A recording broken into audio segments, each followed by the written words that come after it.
ঘুরে আসলাম যশোর চৌগাছার ভাইরাল সেই রাস্তাটি দিয়ে, যে রাস্তার দুই পাশে লাগানো আছে সারি সারি নারকেল গাছ, আর যতদূর চোখ যায় ততদূর শুধু ধান ক্ষেত। আর খেয়ে আসলাম যশোর চৌগাছার সেই ভাইরাল 3 লেয়ারের চাটিও। দুপুরে খাওয়া দাওয়া সেরে তারপর বসে বসে যখন ফোন স্ক্রল করছিলাম, সামনে চলে আসলো আমার ওই রাস্তাটির ভিডিও। আর আমি যেহেতু যশোরেই আছি, তাই হাজব্যান্ডকে বললাম চলো এখান থেকে ঘুরে আসি।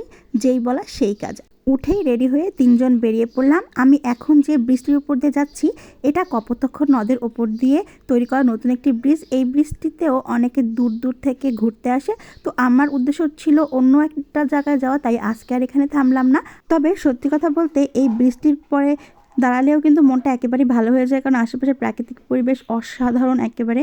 তো যাই হোক, আমার উদ্দেশ্য ছিল আজকে অন্য জায়গায় যাওয়া, তাই এখানে থামলাম না। এখন কিন্তু দুপুরবেলা প্রায় 3টা 3:30 বাজে। রোদের তেজটা ছিল অনেক, কিন্তু তারপরেও আমার আকাঙ্ক্ষা ছিল অনেক বেশি ওই জায়গাটায় যাওয়ার জন্য। আর এই তো সেই রাস্তাটিতে কিন্তু চলেও আসলাম। আর আসা মাত্রই আমার মনটা একদম ভালো হয়ে গেল। যতদূর চোখ যায় রাস্তার দুধার দিয়ে শুধু নারকেল গাছ লাগানো, আর সবগুলো নারকেল গাছই একই সাইজের। হয়তো কেউ একজন বিশাল এক পরিকল্পনা নিয়ে এভাবে নারকেল গাছ লাগিয়েছিল, যে লাগিয়েছে তাকে অনেক অনেক ধন্যবাদ এত সুন্দর একটা প্রাকৃতিক পরিবেশ তৈরি করার জন্য। আর যেহেতু অনেক রোদ ছিল, আমি কোথাও দাঁড়াতে পারছিলাম না। সাহেবকে বললাম একটু আস্তে আস্তে গাড়ি চালাইতে, আর সেভাবে আস্তে আস্তে করে গাড়ি চালাচ্ছিল, আমি ভিডিও করতেছিলাম। খুবই সুন্দর লাগতেছিল আমার কাছে, একেবারে মন জুড়ায় যায় এমন।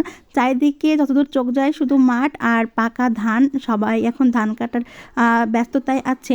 আমি ভাবছিলাম যখন এই ধানগুলো সবুজ ছিল, অর্থাৎ পাকেনি, তখন না জানি কতটা সুন্দর ছিল এই জায়গাটা। তো আমার তো সেটা দেখার সৌভাগ্য হয়নি। তো আমি যেটা দেখতে এসেছি বা দেখছি, তাতেই কিন্তু আমার চোখ মন দুটাই জুড়ে যাচ্ছিল। তো এখনও রোদের যেহেতু তেজটা অনেক বেশি ছিল, তখন ভাবলাম যে যাই চৌগাছা যেহেতু এসেছি, চৌগাছায় যে ভাইরাল চাটা একবার খেয়ে আসি, 3 লেয়ারের চা। তারপরে না হয় এখানে একবার আসা যাবে। এত সুন্দর একটা জায়গায় এতটুকুতে আমার মন কিন্তু ভরেনি। আর এই তো আমরা চলে আসলাম চৌগাছার কুতুব স্টলে, যেখানে আছে স্পেশাল সেই 3 লেয়ারের চাটি। সাহেব গিয়ে চায়ের অর্ডার দিয়ে দিল, আর আমি আবার এই চাটা তৈরির প্রসেসিংটা একটু ভিডিও করার চেষ্টা করছিলাম। আসলে তৈরির প্রক্রিয়াটা খুবই সিম্পল, আমাদের হাতের কাছে থাকা জিনিস দিয়েই সেই চাটা তৈরি করেছিল। কিন্তু আসল ব্যাপারটা হচ্ছে সব কিছু আসলে টেকনিকের বিষয়।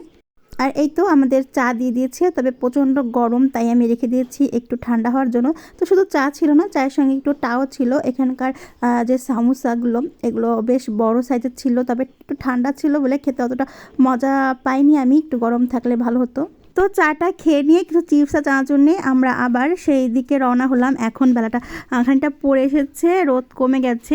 আর রোদ কমে যাওয়ার পরপরই আমি দেখলাম এখানে শুধু আমি না বা আমরা না, আরও অনেকেই ঘুরতে এসেছে। আসলে ঘুরতে আসার মতোই একটি জায়গা এটি। যারা আমার সাহেবের মতো প্রকৃতিকে ভালোবাসে তারা এখানে আসতে হবেই, এত সুন্দর একটা জায়গা এটি। আর চারিদিকে পাকা ধান যতদূর চোখ যায়, আর এই পাকা ধানের যে সৌন্দর্য, এটিও কিন্তু এইখানকার পরিবেশটিকে আরও সুন্দর করে তুলেছিল।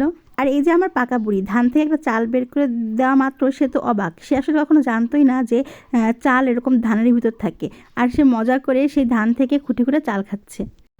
আর এদিকে সূর্য কিন্তু ডুবতে বসেছে, আর এই ডোবার সময় সূর্যটা দেখতে কিন্তু অনেক সুন্দর লাগে। ক্যামেরায় অতটা বোঝা যাচ্ছিল না, কিন্তু খুব সুন্দর লাগতেছিল যখন সূর্যটিকে। আমরা বেশ খানিকটা সময় এখানে ছিলাম। অরিশা বুড়ি আবার জুতা খুলে ঘাসের পর দিয়ে হাঁটছিল, আর পাখির মতো উড়ে বেড়াচ্ছে, মানে সেও অনেক মজা পাইছে এখানে এসে। আর এই তো সূর্য কিন্তু ডুবতে বসেছে, আর এখান থেকে লোকজনও চলে যাচ্ছে, জায়গাটা ফাঁকা হতে শুরু করে দিছিল। তাই আমরা ভাবলাম আর থাকার দরকার নেই, আমরা বাড়ির উদ্দেশ্যে রওনা হলাম। সত্যি কথা বলতে এত সুন্দর একটা জায়গা ছেড়ে আমার একেবারে আসতে ইচ্ছা করছিল না, তো কি আর করা, বাসায় তো ফিরতেই হবে। তো আজকের মতো বিদায় নিলাম। আর যতই ভিডিও করি আমার ভিডিও করার শখও মিটতেছিল না। তো আমার আজকের ভিডিওটা আপনার কাছে কেমন লেগেছে অবশ্যই কিন্তু কমেন্টে জানাবেন।